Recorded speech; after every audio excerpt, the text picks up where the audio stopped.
Syiah ini kelompok yang tukang suka balik fakta. Syiah ini kelompok yang pandai bertakiyah. Pokoknya memutarbalikkan fakta lah. Itu hobi sekali Syiah itu. Pada tahun 2008, kalau ada pemuka Syiah di Indonesia menyebarkan buku-buku paham-paham Syiah dalam ajaran-ajaran keagamaan di Indonesia. Oleh Majelis Ulama Indonesia dipanggil. Kemudian mereka berangkat ke Iran dan disampaikan di sana kepada pemuka Iran ketika itu, pemuka orang-orang Syiah. Tolong jangan sebarluaskan lagi paham Syiah di Indonesia. Dalam ucapan itu mereka katakan siap, kami tak akan sebarkan. 2 tahun kemudian ada namanya percetakan Mizan di Yogyakarta menyebarkan isu-isu benih-benih Syiah. Nah, itu kita nih sekarang kalau Syiah itu memang sangat banyak sekarang. Dan Syiah itu sekarang ada di struktural.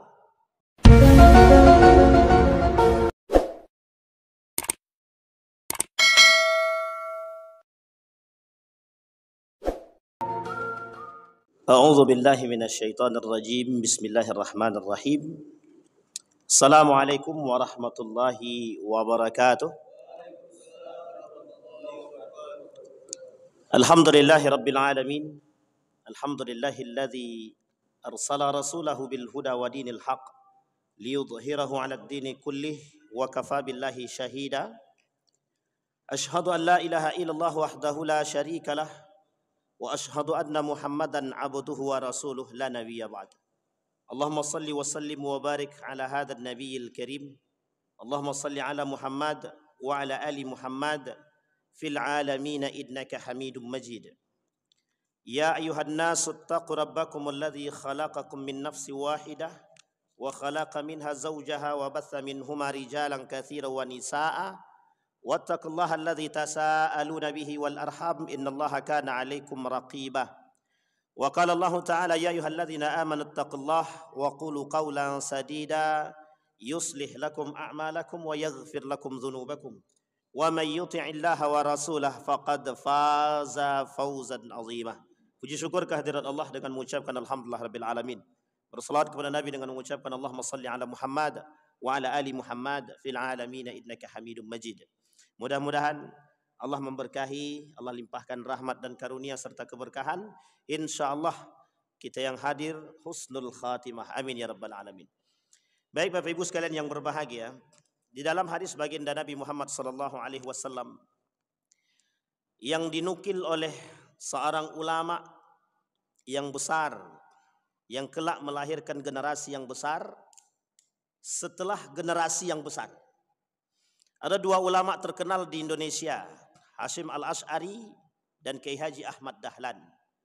Kiai Haji Ahmad Dahlan mendirikan organisasi yang sangat terkenal disebut dengan Muhammadiyah. Kiai Haji Hasyim Al-Asy'ari setelahnya mendirikan organisasi 1926 setelah Kiai Haji Ahmad Dahlan meninggal dunia. Apa organisasi yang dibangun, yang didirikan? Organisasi yang didirikan adalah Nahdlatul Ulama. Apa alasan mendirikan itu? Karena wafatnya seorang ulama besar yang mendirikan organisasi besar, namanya Muhammadiyah. Dalam tulisan beliau, dalam kitab Risalah Ahlus Sunnah wal Jamaah, yang oleh Buya Hamka, di dalam tulisan Buya Hamka tentang dinamika umat itu disampaikan oleh Buya Hamka. Atas kelak di akhir zaman itu manusia itu terpecah sekian banyak, yang terbagi dalam berbagai macam golongan. Di dalam hadis baginda Nabi Muhammad SAW, setidaknya Nasrani itu terbagi 71. Sementara Yahudi terbagi 72. Tapi kemudian Ahlus Sunnah wal Jamaah atau Islam itu sendiri terbagi 73. Satu di antaranya Ahlus Sunnah wal Jamaah yang selamat. Sisanya tidak selamat. Yahudi tak selamat, Nasrani tak selamat, Islam yang lain selain daripada Ahlus Sunnah wal Jamaah itu tak selamat juga. Dan itu zahir. Hadisnya sahih. Dinukil oleh sekian banyak para ulama. Pertanyaannya adalah, apa makna daripada 73 golongan, kata Nabi? terpecah menjadi 73 golongan itu maknanya apa? Itu ternyata bahasa oleh para ulama hadis kiasan. Majelis Ulama Indonesia, khusus di Indonesia saja, ada 1000 lebih aliran sesat. Itu Majelis Ulama Indonesia rilis 1000 lebih. Dalam tulisan Majelis Ulama Indonesia ada 10 karakter daripada aliran sesat yang dianggap sesat oleh Majelis Ulama Indonesia. Pertanyaannya, yang tadinya 73 di Indonesia saja 1000 lebih. Maka kata Ibnul Qayyim Al-Jauziyah, saya mengutip dan menukil perkataan Ibnul Qayyim Al-Jauziyah. Fitnah yang terbesar kelak di akhir zaman itu cuma 2. Syubhat dan syahwat. Nah, persoalan syubhat itu persoalan yang paling berbahaya lagi. Yang kelak melahirkan tahayul bid'ah dan khurafat. Yang menjadi agenda besar daripada pemurnian akidah pada masanya. Post-puritanism. Siapa yang mempelopori hal tersebut? Kiai Haji Ahmad Dahlan pada masanya. Untuk kilas balik Indonesia. Yang kemudian pada masa itu todongan banyak. Yang menganggap bahwa apa yang dilakukan Kiai Haji Ahmad Dahlan itu adalah bentuk daripada pengacauan umat dan pembelah. Mereka tuduh begitu. Alasannya kenapa? Alasannya menghapus yang disebut dengan bid'ah, tahayul dan khurafat. Yang kelak di akhir zaman itu menjadi fitnah terbesar.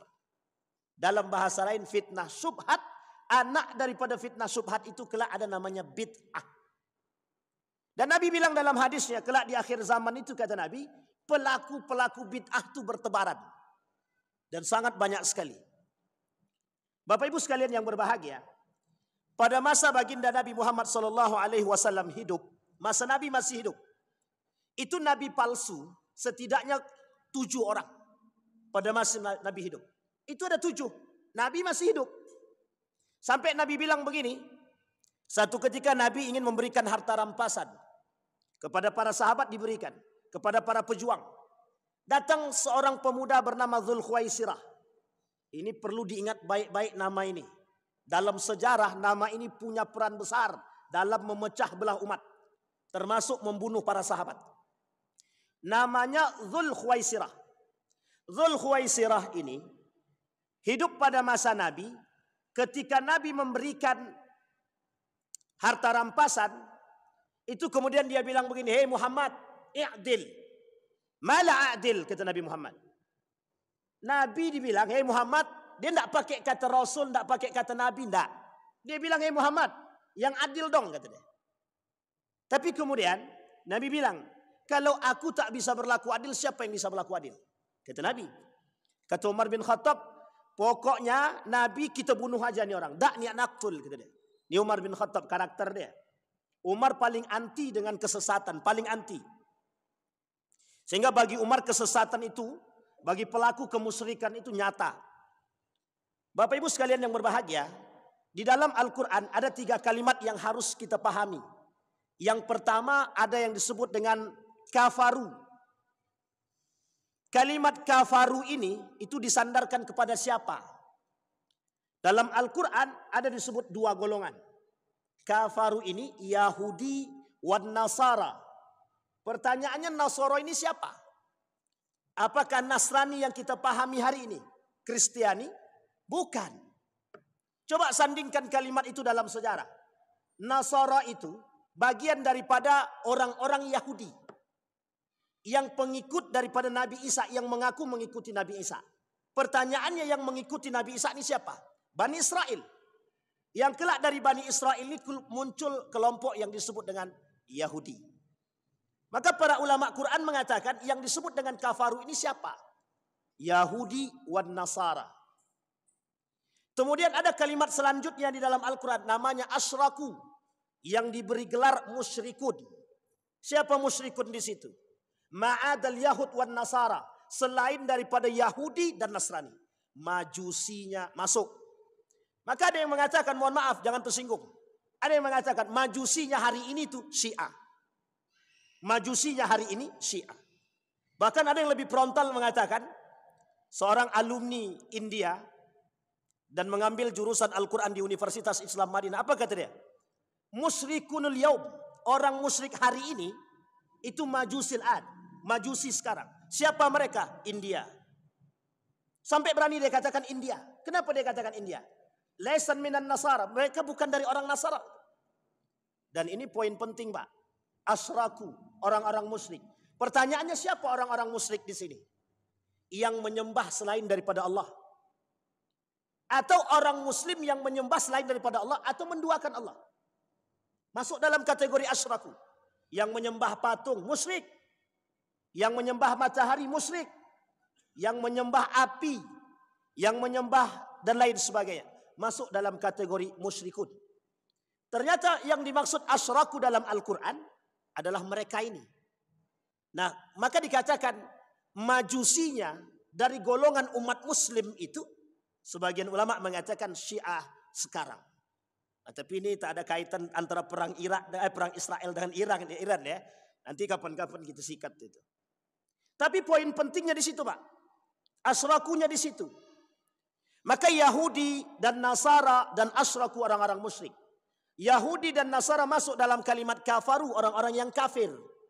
Jelas. Apa makna kafir tersebut? Menutupi diri daripada kebenaran. Yahudi menentang Tuhan. Bani Israel. Dan itu pengkhianatan yang pernah mereka lakukan.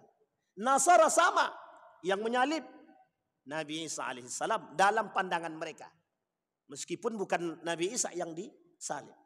Kembali kepada poin tadi.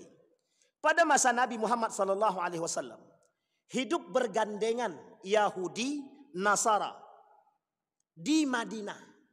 Dan uniknya, hidup di masa Nabi juga yang bersanding dengan Nabi bukan hanya Yahudi, bukan hanya Nasara, tapi juga al-munafiqun. Yahudi sempat masuk Islam ketika kiblatnya masih di Masjidil Aqsa. Kata kaum Yahudi, kami akan tetap bersama dengan Muhammad dan kami Muslim. Setelah perintah atau turun, apa yang turun? Ayat, fawalli wajhaka syatral Masjidil Haram. Hadapkan wajahmu ke Masjidil Haram. Apa kata kaum Bani Israel? Atau apa kata kaum Yahudi? Kami tidak beriman kepada Muhammad. Liyuthabbita bihi fuad. Nah, Allah pengen tahu di antara ketika berpalingnya Masjidil Haram, Masjidil Aqsa atau kiblat ke Masjidil Haram, itu yang pertama kali murtad, itu kaum Yahudi. Apa kata kaum Yahudi? Kami tak sejalan dengan Muhammad. Coba bayangkan. Itu ketika berpaling. Hidup di masa Nabi, Yahudi, Nasara. Dan paling berbahaya, kata Nabi di antara dua ini, jelas kekufuran mereka, tapi ada para pelaku-pelaku musyrikun yang dikategorikan munafiqun. Orang munafik hadir pada masa Nabi. Nabi masih hidup, munafik ada. Uniknya, orang munafik masa Nabi bangunnya masjid. Yang dibangun masjid. Sampai diabadikan oleh Allah dalam Al-Quran, Masjid Dirar. La ta'tadu. Jangan kalian jadikan Masjid Dirar itu untuk masuk ke dalamnya karena akan menyesatkan. Karena tujuan Masjid Dirar itu tujuannya, Nabi pulang dari perang Tabuk, masuk masjid, Nabi dibunuh. Cuman itu tujuannya, tidak ada yang lain. Karena sakit hati, kekuasaan, jabatan, tempat diambil alih oleh baginda Nabi. Tak lama setelah Masjid Kuba dibangun Masjid Nabawi, setelah itu mereka bangun yang disebut dengan Masjid Dirar. Kembali kepada poin tadi. Pertanyaannya, apakah dinamika umat muslim ketika itu di Madinah? Kita tidak merujuk kepada Mekah, nanti kita lihat. Dinamika umat Islam pada masa baginda Nabi Muhammad SAW di Madinah berhadapan dengan musuh yang sangat nyata. Musuh yang nyata kata Nabi, hum min ahlina. Mereka dari golongan kami. Siapa mereka? Al-munafiqun. Sehingga Bapak Ibu sekalian yang berbahagia, al-munafiqun ini kelak punya generasi-generasi yang panjang. Salah satu di antara mereka adalah yang bernama Dzul Khuwaisirah. Dzul Khuwaisirah ahlul Quran wa yahfadzul Quran. Dia ahli Al-Quran. Tapi ketika dia berkata sama Nabi, "Hei Muhammad, adillah." Tapi kemudian Umar bin Khattab bunuh aja nih orang. Kata Nabi, tinggalkan dia. Akan muncul dari golongan kalian, akan muncul dari umat-umat setelah kalian itu orang-orang seperti dia. Baca Quran cuma sampai di tenggorokan. Dan itu kelak yang akan melahirkan aliran-aliran politik dan akidah dalam Islam. Dan dinamika umat itu setelah baginda Nabi Muhammad SAW ditentukan setelah wafatnya Umar bin Khattab. Kita lihat dalam sejarah. Pada masa baginda Nabi Muhammad SAW, 7 nabi palsu muncul sekaligus. Tidak satu-satu Pak, muncul sekaligus. Kalau sekarang kan nabi palsu tak banyak. Cuman satu-satu setiap masa. Tapi mungkin makin zaman, makin akhir, makin banyak yang mengaku nabi. Uniknya di akhir zaman tuh tidak ada yang mengaku syaitan aja. Tapi ngaku nabi ada, ngaku Tuhan ada, ngaku malaikat ada. Yang tidak ngaku, yang tidak mau ngaku jadi syaitan tuh tidak mau dia. Tapi perilakunya lebih parah daripada Fir'aun. Itu banyak di akhir zaman. Boleh Bapak Ibu buka dalam Abwabul Fitan atau Kitabul Fitan. Karangan dalam kitab Sunan Abi Daud. Dalam kitab Sunan Ibnu Majah. Itu persoalan fitan itu persoalan karakter-karakter Fir'aun. Yang Allah sebutkan 16 karakter dalam Al-Quran. Di beberapa surat. Satu di antaranya karakter-karakter congkak, angkuh. Dan itu semua ada. Nah, kembali kepada poin tadi Bapak Ibu sekalian yang berbahagia. Pada masa Nabi 7 nabi palsu. Wafat baginda Nabi Muhammad SAW. Tersisa 3 nabi palsu. Antara lain di antaranya adalah Musailam al-Kadzab. Yang oleh Abu Bakr Siddiq diperangi. Pertanyaannya, apa alasan Abu Bakar memerangi nabi palsu? Alasannya sederhana. Tidak ada agama yang lebih baik dan tidak ada kesesatan yang nyata kecuali dengan munculnya nabi palsu. Maka nabi oleh para ulama disebut dengan akhirul anbiya wa akhiruz zaman. Nabi akhir, nabi paling terakhir dan nabi di akhir zaman. Dalam kitab Armageddon, tanda kiamat kecil pertama itu lahirnya baginda Nabi. Yang kedua wafatnya baginda Nabi Muhammad SAW. Jadi kelahiran Nabi itu sebagai tanda akhir zaman. La nabi ya ba'da, tak ada nabi setelah itu. Cuma kalau ada orang yang mengaku nabi itu muskilah. Masalahnya di mana? Masalah dalam keyakinan. Ya ini masalah kita Pak. Mengapa ada nabi palsu penyimpangan akidah? Mengapa ada nabi palsu? Ada orang yang mengaku mendapat wahyu. Uniknya baru-baru ini setahun yang lalu ada orang yang mengaku dapat wahyu dan mengaku jadi nabi. Nah, ini poin penting Pak. Kok bisa? Di tengah luasnya umat muslim yang beragama, yang beriman, muncul kelompok yang mengaku nabi dapat wahyu. Pertanyaannya, mengapa? Dan apa sebab? Kata para ulama, Muhammadiyah dalam rilisnya, itu dikatakan sebab penyimpangan akidah itu di antara 5 dha'ful ilmi. Apa itu dha'ful ilmi? Lemahnya ilmu. Ini masalah Pak, sangat masalah. Iqra itu turun dalam kitab Kaifa Yubarrijul Quran Al-Haya. Itu tujuan Iqra itu bukan arti bacalah, bukan. Hei manusia, Anda punya akal telaah dengan sebaik mungkin. Anda punya akal belajar sebaik mungkin. Anda punya akal analisis sebaik mungkin. Itu tujuan Iqra. Jadi kalau tujuan Iqra yang diciptakan oleh Allah cuma sekedar membaca, itu tak sejalan dengan makna yang sesungguhnya. Tapi kalimat kedua yang dikatakan Allah dalam Al-Quran, Iqra bismi rabbikal ladzi khalaq. Kalimat ini yang tak boleh kita tinggalkan.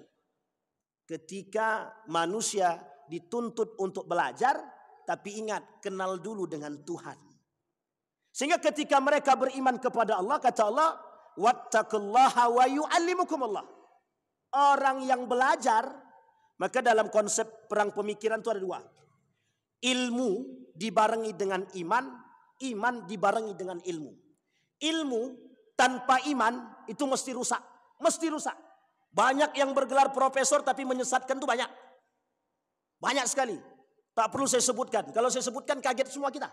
Dan mereka rata-rata bergelar profesor. Yang kedua, orang beragama tapi tanpa ilmu. Sesat dan menyesatkan. Dha'ful ilmi menyebabkan munculnya syubhat dalam agama. Apa kata Wahbah Zuhaili? Maaf, bukan Wahbah Zuhaili. Syekh Mutawalli Sya'rawi. Subhat terbesar itu dan bid'ah terbesar itu ada terletak pada urusan agama. Itu yang terjadi. Musailamah al-Kadzab itu kesombongan dia cuma satu saja. Dia merasa dapat wahyu karena kehebatan dia ahli syair.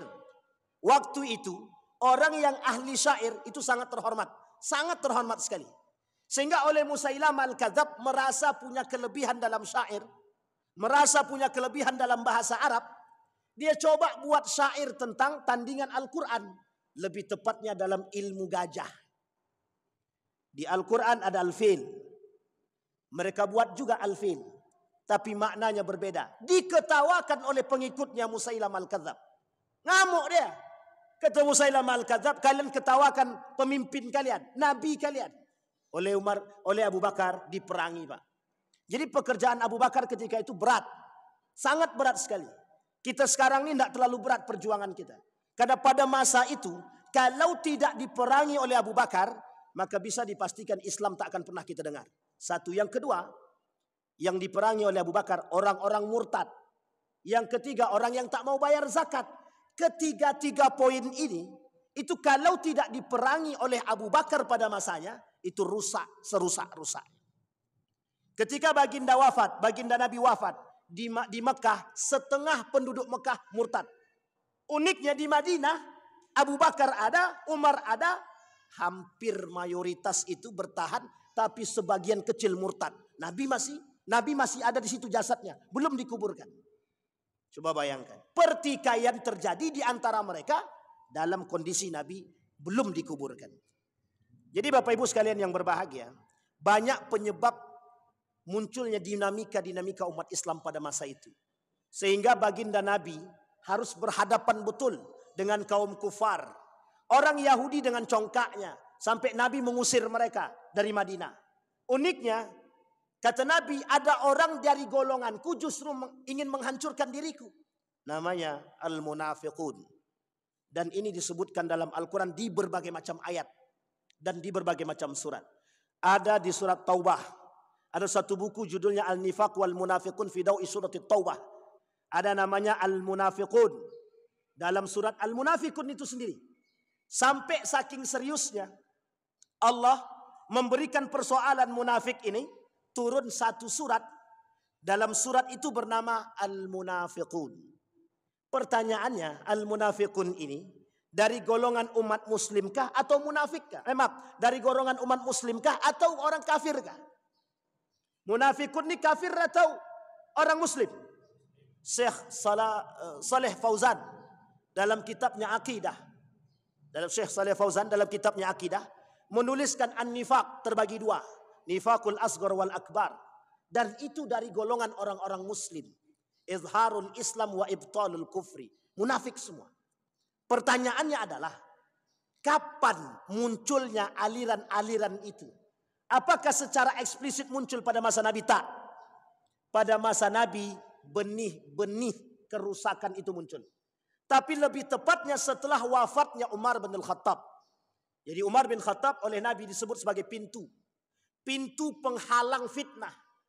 Dalam kitab Mauqiful Al-Fitan fi Mauqiful Ulama. Mauqiful Ulama fil Fitan. Sikap para ulama dalam persoalan fitnah. Satu di antaranya dalam kitab tersebut dibahas persoalan pertama. Ketika pintu ini terbuka, maka semua fitnah mengalir. Hudzaifah tanya, "Atadruna man huwal bab?" Tahu kalian siapa pintu tersebut? Dijawab oleh para sahabat, tidak ada yang tahu. Kata Hudzaifah bin Yaman, "Huwa Umar bin Khattab." Apa yang terjadi? Wafat Umar bin Khattab, semua fitnah-fitnah itu terbuka. Orang yang pertama yang menemukan fitnah itu, yang mendapatkan fitnah itu, baik syubhatnya ataupun syahwatnya, terjadi pada masa Utsman bin Affan. Umar bin Khattab, yang membunuh Umar bin Khattab, itu mengerti agama, paham Al-Quran. Yang membunuh Utsman bin Affan, itu menggunakan Bismillah Allahu Akbar, paham Al-Quran, mengerti agama. 6 orang dengan tusukan yang bertubi-tubi. Yang membunuh Ali bin Abi Thalib mengerti agama, mengerti betul dengan Al-Quran. Yang membunuh atau meracun Al-Hasan sama mengerti Al-Quran. Yang membunuh Al-Husain yang akhirnya paham Al-Quran, bahkan hafal Al-Quran. Pertanyaannya, Muslim atau non-Muslim? Muslim atau kafir? Muslim. Artinya yang membunuh Muslim, Muslim itu sendiri. Dengan dalih, dengan kalimat Al-Quran, dengan kalimat Islam. Sama Pak. Dan itu syubhat terbesar kita hari ini. Dan itu dinamika umat Muslim hari ini. Dan itu problematika umat Muslim hari ini. Maka kalau umat Muslim mau punya perhatian khusus dalam aspek ini, maka akan ketemu Pak titiknya. Di mana persoalannya? Persoalannya sederhana. Cara memahami agama. Dia poinnya di situ. Kembali kepada poin tadi. Maka kata baginda Nabi Muhammad SAW, semasa Nabi hidup, Nabi palsu muncul. Orang-orang munafik muncul. Sampai Huzaifah memegang 40 nama orang munafik. 40 nama. Umar datang, ada anak nama aku di situ. Kata Huzaifah, dia tak mau menyampaikan, tak mau menyebutkan. Huzaifah sampai hayat dia mati, dia tak pernah sebutkan 40 orang itu. Kaum munafik. Dan uniknya kaum munafik itu, tukang melakukan pecah belah umat pada masa baginda Nabi Muhammad SAW. Kembali kepada poin. Umar bin Khattab meninggal, dibunuh. Fitnah mulai bermunculan. 6 tahun kepemimpinan Utsman bin Affan, semua menyayangi Utsman bin Affan. 6 tahun terakhir muncul sebuah fitnah. Disitulah datangnya para pembunuh-pembunuh Utsman bin Affan dari Mesir. Yang ketika itu terindikasi, mohon maaf, ketika itu terindikasi mengikuti paham yang mereka katakan kami pengikut Ali bin Abi Thalib. Propaganda yang mereka bangun ketika itu untuk merusak citra Ali bin Abi Thalib, yang setelah itu Ali bin Abi Thalib bertikai dengan Siti Aisyah yang disebut diabadikan dalam sejarah, nama perangnya Perang Jamal. Tidak ada pertumpahan darah. Ketidakpercayaan Siti Aisyah kepada Ali bin Abi Thalib yang tidak bisa menumpas. Ali tak tahu menau. Setelah terbunuh Utsman, Ali datang, pembunuhnya sudah nggak ada. Pembunuhnya udah nggak ada. Yang tersisa istri dia yang masih hidup dalam kondisi tangan yang patah dan dipatahkan. Sementara ajudan dia, kalau bahasa sekarang, Utsman bin Affan, itu dibunuh. Jadi yang membantu Utsman dibunuh. Istri dia patah tangan dia, dipatahkan. Jadi jangan salah Pak, pada masa Utsman itu sadis. Pada masa Ali sadis. Dan paling sadis lagi nanti pada masa Al-Husain. Dan yang dilakukan dalam bentuk kebahagiaan. Mengatasnamakan Allah. Mengatasnamakan Islam. Apa kata mereka? Ya Allah, aku serahkan jasad Utsman ibn Affan untukmu. Atas kezaliman yang dia buat. Coba bayangkan. Sahabat Nabi yang sudah dipastikan masuk Islam. Bertikai Ali dengan Aisyah.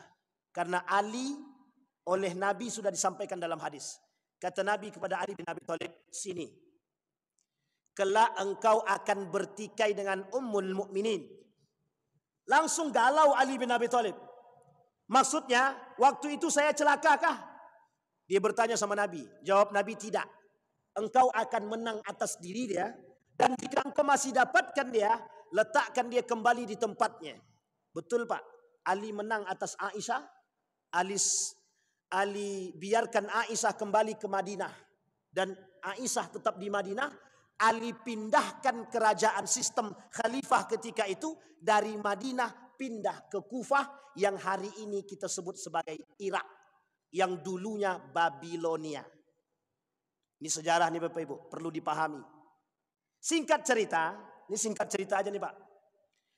Muawiyah tidak terima, kata Muawiyah tidak begitu. Pokoknya Ali harus mencari pembunuh Utsman. Aku tidak akan berbaiat kepada Ali sampai dia temukan. Kata Ali bin Abi Thalib, itu Muawiyah berkhianat kepada kami. Datang tukang gesek di belakang. Betul tuh. Habiskan aja, lawan aja. Tukang gesek dari sisi Muawiyah juga begitu. Udahlah pokoknya perang. Terjadi perang yang disebut dengan perang Siffin. 45.000 yang meninggal dari kalangan Muawiyah. 25.000 yang meninggal dari golongan Ali bin Abi Thalib. Dimenangkan oleh Ali. Muawiyah tahu kondisinya sudah tak baik. Dibuatlah namanya arbitrase. arbitrase perdamaian. Diikat Al-Quran, ditombak, diangkat Al-Quran dalam bentuk perdamaian. Abu Musa al-Asy'ari yang ketika itu menjadi negosiatornya. Dan yang ikut mendukung, memaksa Ali untuk menyetujui, rakyat Kufah yang pada masa itu mendesak Ali bin Abi Thalib untuk menyetujui. Singkat cerita Bapak Ibu sekalian yang berbahagia, mereka pula lah yang mengkhianati Ali bin Abi Thalib setelah pulang dari tempat pertempuran menuju Kufah. Di perbatasan Harura keluarlah 200 lebih dari golongan mereka yang mengakui mengikut Ali, yang kelak mereka disebut sebagai golongan Khawarij. Dan ini golongan yang diperangi oleh Ali dalam perang yang disebut dengan Perang Nahrawan. Dihabisin sama Ali bin Abi Thalib semuanya. Dalam riwayat yang lain, kalau kita baca dalam sejarah yang lain, Ali menyisakan 10 kaum munafik.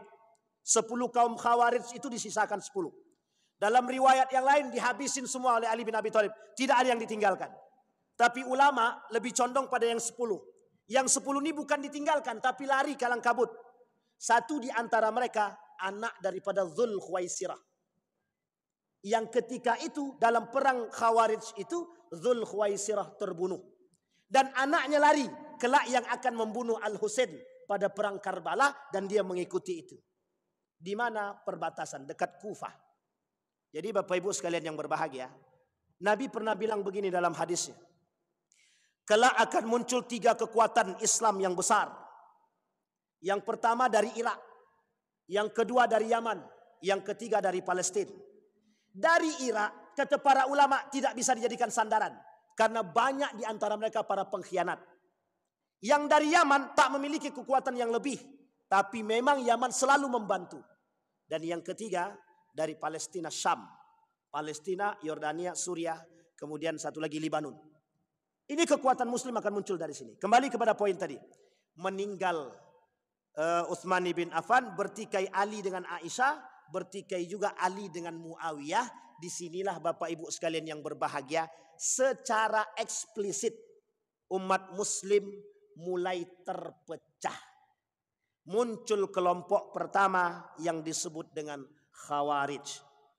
Dan orang-orang yang masih bersama dengan Ali bin Abi Thalib, mereka mengatasnamakan nahnu syi'i, pengikut keluarga baginda Nabi Muhammad sallallahu alaihi wasallam, yang kita kenal hari ini sebagai Syiah. Sampai di sini bisa dipahami Bapak Ibu ya. Jadi poin penting dalam sejarah ini tidak boleh kita lupakan. Dan di masa inilah Bapak Ibu sekalian yang berbahagia, persoalan agama mulai terpecah secara luas. Ditambah lagi ketika Al-Hasan Ali meninggal, dibunuh oleh Ibnu Muljam, salah satu orang-orang Khawarij, yang kemudian dilanjutkan dalam kesepakatan para sahabat mengangkat Al-Hasan menjadi khalifah yang diberontak oleh Muawiyah. Nanti sistem monarki pertama dalam sejarah, sistem monarki pertama, nepotisme pertama dalam sejarah umat Muslim itu terjadi pada masa Muawiyah ibn Abi Sufyan, yang mengangkat anak kandungnya menjadi pemimpin yang bernama Yazid ibn Muawiyah, yang oleh ulama Damaskus pada masa itu disepakati akan kefasikannya. Jadi Bapak Ibu, sejarah pernah terjadi. Orang fasik jadi pemimpin itu pada masa Yazid ibn Muawiyah, disepakati oleh ulama-ulama Syam. Jadi kalau sekarang banyak pemimpin fasik, itu sebenarnya mungkin cicit-cicit daripada Yazid bin Muawiyah. Oh, mungkin bisa jadi cicit-cicit Fir'aun lah. Sampai di sini bisa dipahami Bapak Ibu. Nah, muncul kelompok yang pertama yang akan kita bahas malam hari ini, yang oleh sebagian ulama dikategorikan sebagai aliran sesat dan memusuhi. Nama dia Syiah. Ini tak ada kaitan dengan Iran dan Israel. Tapi kalau mau dikaitkan nanti kita kaitkan. Iran, kapan ada orang Syiah di Iran? Persia. Itu setelah terjadinya bombardir yang dilakukan Daulah Abbasiyah pada masanya. Daulah Umayyah pada masanya. Tersebarlah orang-orang ini yang tak suka dengan penduduk Kufah, ada yang pindah ke Persia, Iran, ada yang pindah ke tempat yang lain, ada yang ke Mekah, ada yang ke Madinah, semua tersebar. Termasuk satu sisi Persia ketika itu yang kita sebut hari ini sebagai Iran. Ini cikal bakal Syiah di Iran. Dan ini Bapak Ibu sekalian yang berbahagia, dalam sejarah, Iran dalam sejarah adalah kota yang punya mental perang terbaik di dunia. Dan Iran pernah punya mental menang pada masanya. Ketika Babilonia yang begitu besar pernah ditaklukkan oleh Persia pada masanya. Jadi kalau sekarang Iran bangga dengan mengatakan kami siap berperang, itu karena mental dia, mental nenek moyang. Dulu Iran pernah kerjasama dengan Yahudi untuk menaklukkan Babilonia. Orang Yahudi itu berada di Babilonia. Jadi orang Yahudi di Babilonia berkhianat kepada Iran. Babilonia itu Irak sekarang. Orang-orang Babilonia pengkhianat, Yahudi di Babilonia juga berkhianat. Sehingga ketika itu mudah bagi Persia menaklukkan Babilonia. Singkat cerita Bapak Ibu sekalian yang berbahagia, pada masa dinasti Abbasiyah muncul kelompok yang mengatasnamakan secara eksplisit dan terang-menerang yang disebut dengan Syiah. Ali sudah terbunuh. Al-Hasan sudah meninggal. Al-Husain sudah dipotong. Dan pembunuh Al-Husain wal Hasan itu orang-orang Kufah. Dan yang berkhianat kepada Ali orang Kufah. Semuanya Kufah yang kelak menjadi Syiah di sana. Jadi Syiah pertama itu di Kufah, pengkhianat Pak. Irak itu pengkhianat pada masanya.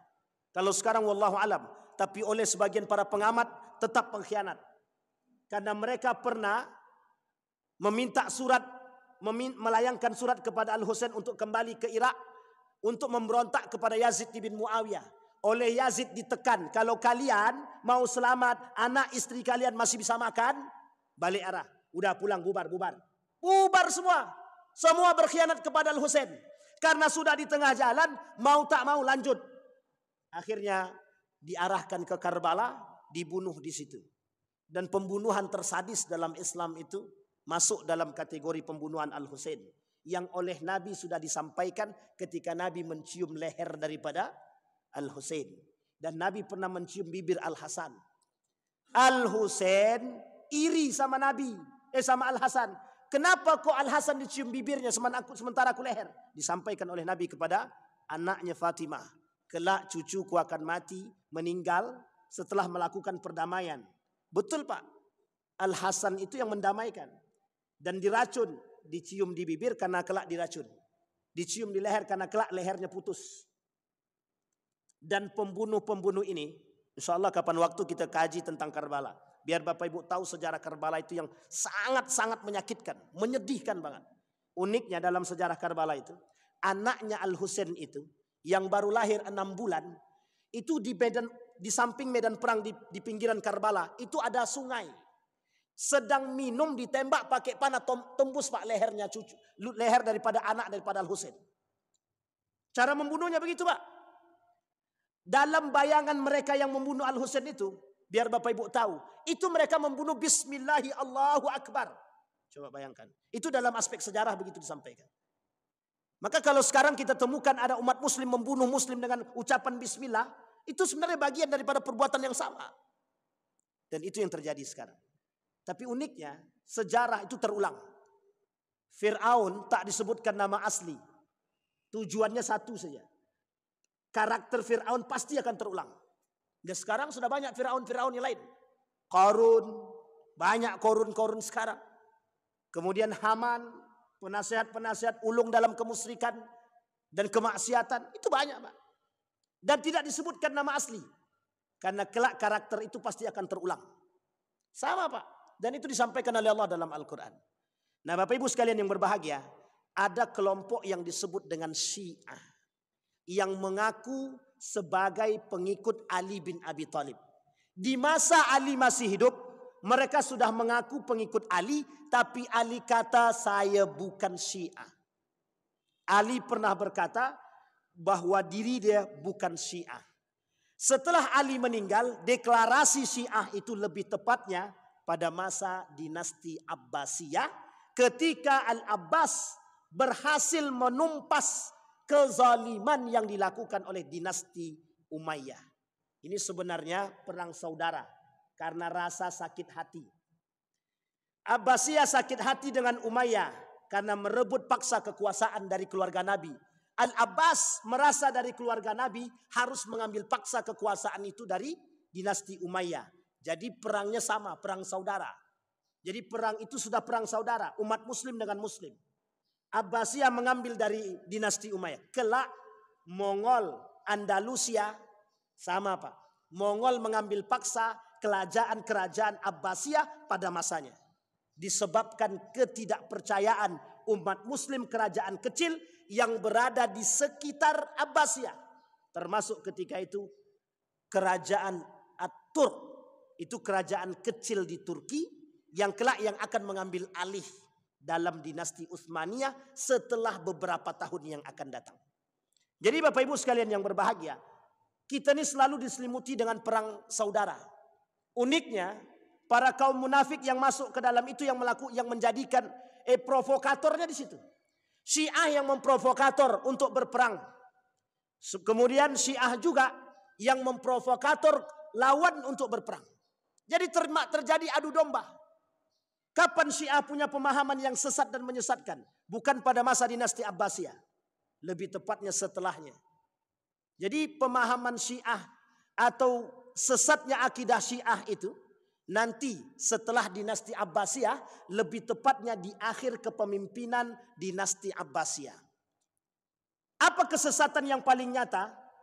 Kesesatan yang paling nyata yang mulai ditonjolkan oleh mereka adalah ketika Ali bin Abi Thalib tidak diangkat menjadi khalifah pada masa Utsman bin Affan.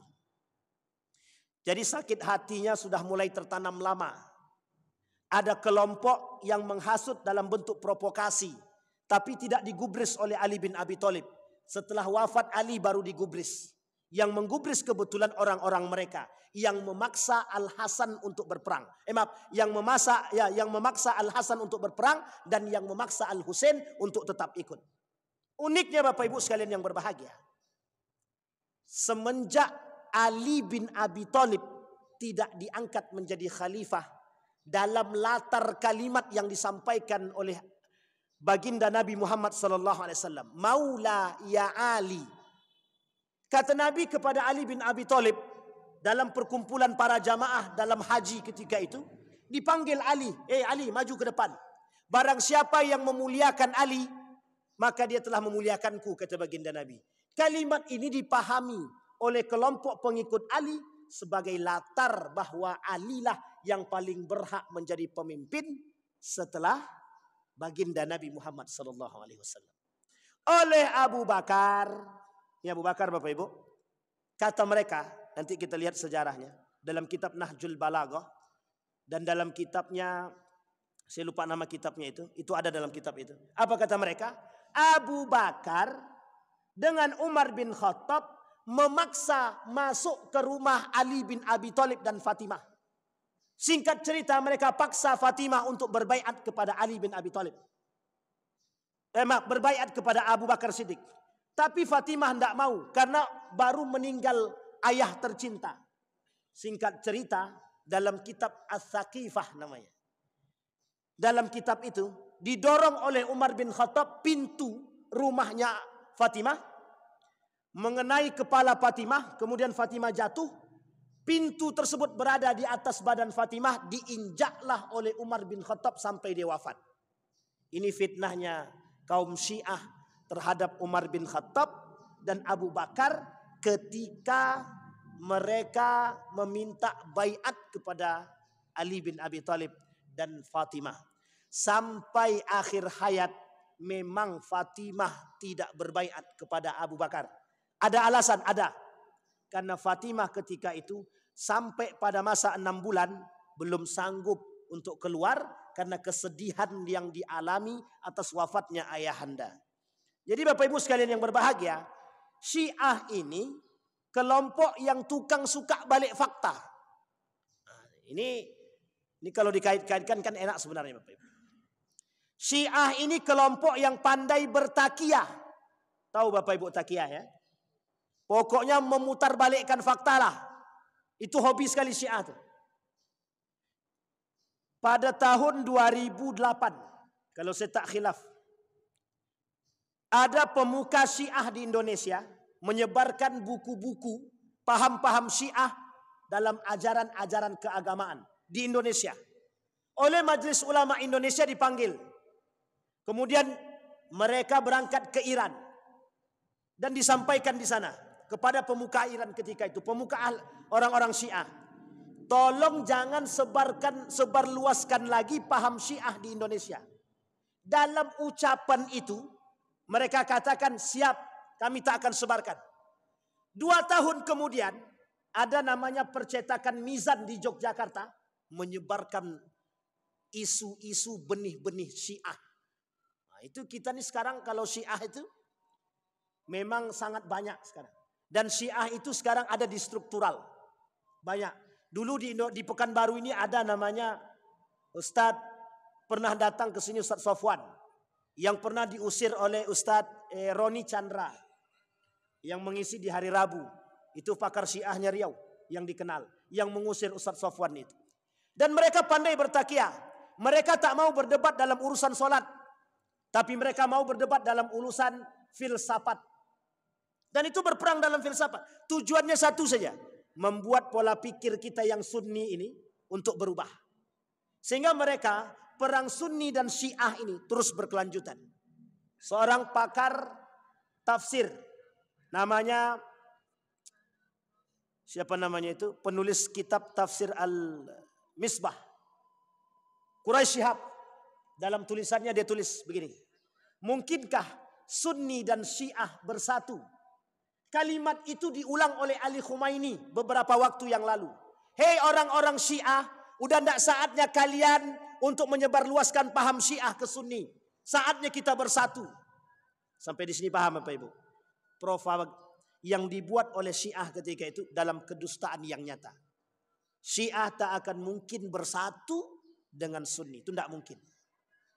Syiah itu musuh nyata kita. Pengkhianat terbesar dalam Islam. Selain daripada kelompok yang disebut dengan Khawarij. Nanti Bapak Ibu di pertemuan selanjutnya mudah-mudahan jika Allah izinkan kita ketemu. Kita sampaikan aturan-aturan kesesatan yang dimiliki oleh kelompok Syiah. Yang sebagian itu mohon maaf. Sebagian itu masuk dalam tradisi-tradisi umat muslim yang ada di Indonesia. Bahayanya di situ.